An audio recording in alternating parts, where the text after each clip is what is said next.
Salut tout le monde, je vous retrouve pour une nouvelle guidance. J'ai décidé de faire les énergies de l'éclipse qui a eu lieu avant-hier, ouais, le 8, puisque j'avais un petit peu de retard. Du coup, je me suis dit, bah, autant sauter sur cette occasion, il faut savoir saisir aussi les opportunités. Bref, on va pas perdre plus de temps. On va voir un petit peu sur les 3 derniers signes pour qui sera cette vidéo, bien que vous le savez déjà.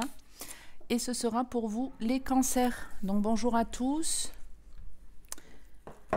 On se fait comme les précédentes vidéos, 4 cartes avec l'oracle G, 4 avec l'améthyste Love. Je ne donne pas de domaine et vous adaptez en fonction des situations que vous vivez.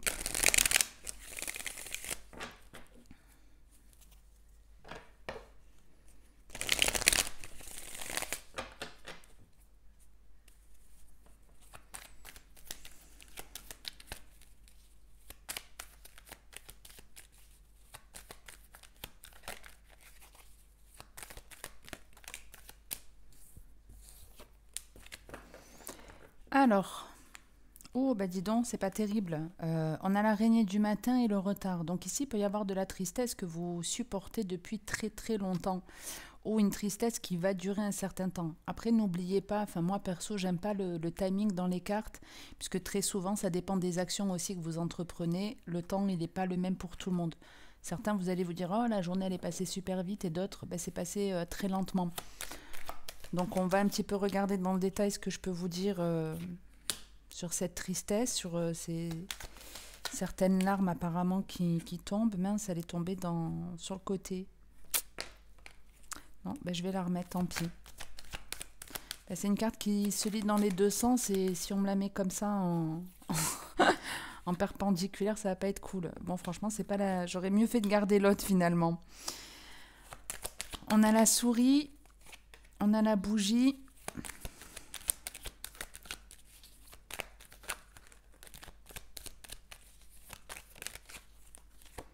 Et on a le bien-être. Donc ici, on parle d'un jeune homme, d'une jeune femme, d'une énergie en tout cas plutôt jeune. Donc soit vraiment en âge, ça peut être un de vos enfants par exemple, soit ça peut tout simplement être une personne qui peut avoir un côté un peu juvénile ou puéril. Bref, moi je vais rester sur le jeune homme, hein, vous adapterez. Donc ici, on parle d'un jeune homme qui est hyper stressé, qui aimerait se sentir bien, c'est vraiment sa volonté, c'est vraiment son souhait. Mais là, pour le moment, c'est un petit peu compliqué parce que il n'arrive pas à savoir comment aller mieux en fait. Il y a une tristesse qui stagne, il y a un stress qui reste présent, il y a un souci qui reste là. Et tant que ce souci, on n'a pas fait de lumière dessus, on ne pourra pas le corriger. En même temps, ça c'est normal. Il y a plein de moments où peut-être vous vous sentez malheureux et vous ne savez pas d'où ça vient. Ça peut venir parce que vous n'avez pas été aimé par vos parents, parce que vous avez été rejeté. Ça peut être parce que vous avez eu des relations plus ou moins chaotiques pendant quelques temps. Enfin, ça peut venir d'énormément de choses. Hein. Ça vient en tout cas d'un traumatisme. Quoi qu'il en soit, ici, ce jeune homme, bon, il est vraiment pas bien. Et en plus, on avait à la coupe quelqu'un de triste.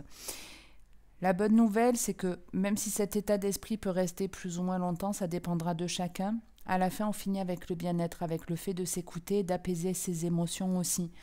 Parce qu'ici, on a du mal à les régler, nos émotions. On a même certainement des moments où on a beaucoup d'anxiété qui peut revenir ou beaucoup de colère, par exemple. Vous voyez ? Mais la solution viendra, vous arriverez à comprendre d'où ça vient et en tout cas ce jeune homme arrivera à le comprendre et à retrouver un état d'esprit plus serein. Bon, ici ça peut vraiment être votre enfant, on a la maman, on a l'homme, donc il peut vraiment s'agir d'une famille. Donc ici on va dire qu'on a un couple, maintenant c'est pas forcément un couple qui est réellement formé, hein, c'est juste pour vous dire qu'on a deux personnes. Deux personnes qui... en tout cas, on en a une. On va dire que c'est cet homme, vu comme c'est présenté, mais vous adaptez. On a un homme qui n'est pas forcément sain ici. Quelqu'un qui n'a pas confiance en lui, quelqu'un qui a beaucoup de peur et qui peut-être les transmet au travers des gènes. Au travers des gènes. Moi, j'ai un petit peu le sentiment qu'on parle d'un de vos enfants ici et de vous en tant que parent. Que vous soyez encore avec le père ou la mère de vos enfants, peu importe. Hein, comme je vous dis, quand je dis un couple, c'est pas forcément on est encore ensemble.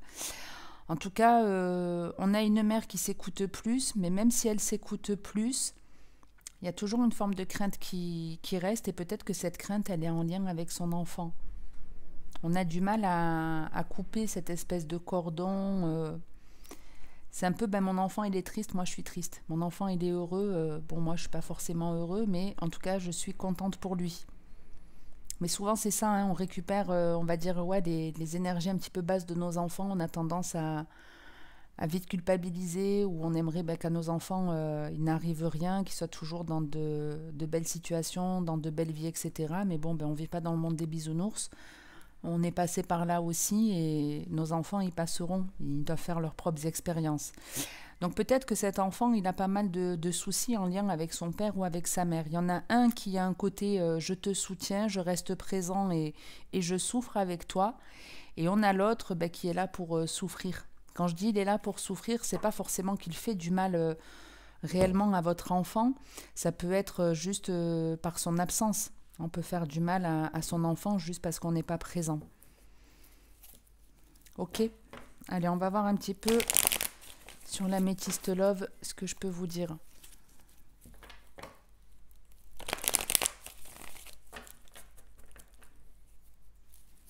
Après, si vous n'avez pas d'enfant, on peut parler de quelqu'un de votre entourage, hein. On peut parler d'un ou d'une amie à vous. Ou peut-être que c'est vous qui avez encore ce côté où vous n'avez pas complètement coupé le cordon et vous vous sentez anxieux. Et c'est en lien en tout cas avec un de vos parents.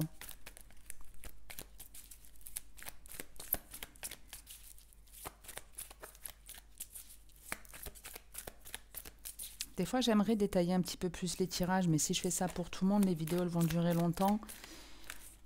Et franchement, je manque de temps, donc si je fais des vidéos trop longues, je vais pas avoir le temps et le courage de faire les 12 signes. Bon, sur l'améthyste love, on a la crise, le burn-out et la transformation. Donc peut-être que vous avez à un moment donné perdu la tête, vous n'avez pas su où vous diriger, vous ne saviez plus quoi faire, quelle décision prendre, et peut-être que même vous avez eu du mal à vous reconnaître. En tout cas, il y a une transformation qui arrive, donc quelque chose qui est censé changer, évoluer. Dans la logique, c'est pour le mieux. Maintenant, malheureusement, je dis dans la logique parce que des fois on change, mais pour devenir pire. Allez, on va voir un petit peu. On démarre avec l'âme sœur, le succès. On revient à la carte de la crise et du burn-out et de la séparation. Donc il y a quelque chose ici où une personne qui vous prend clairement la tête, qui met votre esprit à mal. Peut-être une personne à laquelle vous faites que penser. Alors après, c'est pas vous, c'est peut-être la personne en face de vous, hein, qui ne fait que penser à vous et qui a du mal à se libérer l'esprit. Si on est vraiment dans du sentimental, il y a une séparation de toute façon qui va arriver. Donc peut-être qu'effectivement, il y en a un qui prend son envol, qui quitte la relation de couple et ça met à mal l'autre. C'est possible, hein. Ou peut-être c'est même vous êtes dans une relation qui ne vous convient pas, même s'il y a des sentiments, même s'il y a l'attachement, vous décidez de partir. Mais ce n'est pas chose qui est forcément facile. Ça peut être même très compliqué. À un moment donné, de toute façon, vous allez voir clair, vous allez très bien comprendre avec l'âme sœur et le succès. C'est comme si on allait venir, c'est comme si votre âme, en fait, elle allait venir vous faire une révélation. Alors, vous n'allez pas forcément comprendre que c'est votre âme, mais il y a l'esprit, il y a le corps et il y a l'âme. Donc peut-être que vous réfléchissez beaucoup, on est sur l'esprit. Peut-être que vous avancez, vous mettez en place des actions, ou alors vous ne bougez pas le cul et là c'est le corps. Mais l'âme aussi, c'est un petit peu la partie inconsciente, hein. C'est un peu ce qu'on a du mal à cerner. Et à un moment donné, ben, votre âme, ou je ne sais pas par quel miracle, elle va venir vous éclairer, vous faire comprendre d'où vient le problème, d'où vient le fait que vous ne vous sentez pas bien.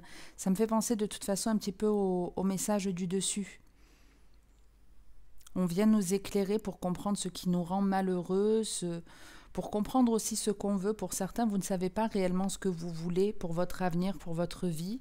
Et c'est comme si on allait venir vous mettre en lumière. Et ça va passer par la case séparation. Je me sépare parce que je me rends compte que cette relation, elle ne convient pas. Alors après, si vous n'êtes pas en couple, ça peut être avec un ami, un membre de votre famille, un truc comme ça, hein. On a la lune, la sortie, l'élévation et le retour du passé. Donc pour certains, il y a des ex qui reviennent, des ou un en tout cas, une personne du passé, on va dire comme ça, parce que c'est pas forcément un ex. On a en tout cas une personne du passé qui peut revenir ici vous faire une proposition. Mais la proposition qu'elle vous fait, elle reste, de ce que je vois, plutôt honnête, plutôt sincère. C'est quelque chose d'assez inattendu, on ne s'attendait pas à avoir de ces nouvelles. Et puis finalement, boum, je t'envoie un message, je te passe un coup de fil. Et c'est peut-être ça qui fait que vous allez vous rendre compte qu'en fait, si vraiment vous êtes en couple et que la relation, elle n'est pas vraiment saine, c'est peut-être parce que une personne de votre passé va revenir, parce que elle revient en tout cas.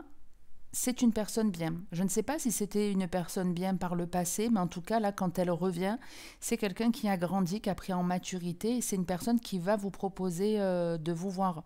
Viens, on sort, viens, on se voit, on va boire un café, ou je passe chez toi, j'en sais rien. Mais il y a dans l'idée que vous le sentiez venir, ou si vous ne l'avez pas senti venir, c'est peut-être justement sur les énergies de cette éclipse ou de la nouvelle lune, là, qui est, je ne sais pas si elle est passée ou si elle arrive. Enfin bref, ça peut être en rapport avec une influence planétaire.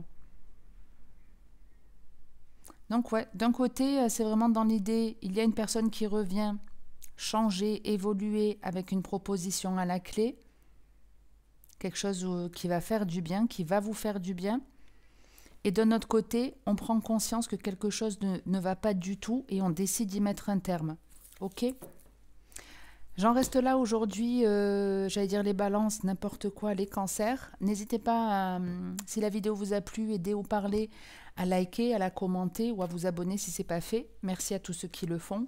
Je ne sais pas quand est-ce que je referai des vidéos puisque le mois de mai ça a l'air assez chargé de mon côté. Donc je ne vous garantis pas qu'il y ait de vidéos en mai. Quoi qu'il en soit, je reviendrai de toute façon tôt ou tard. En attendant la prochaine vidéo, comme d'habitude, prenez soin de vous les cancers. Ciao, ciao!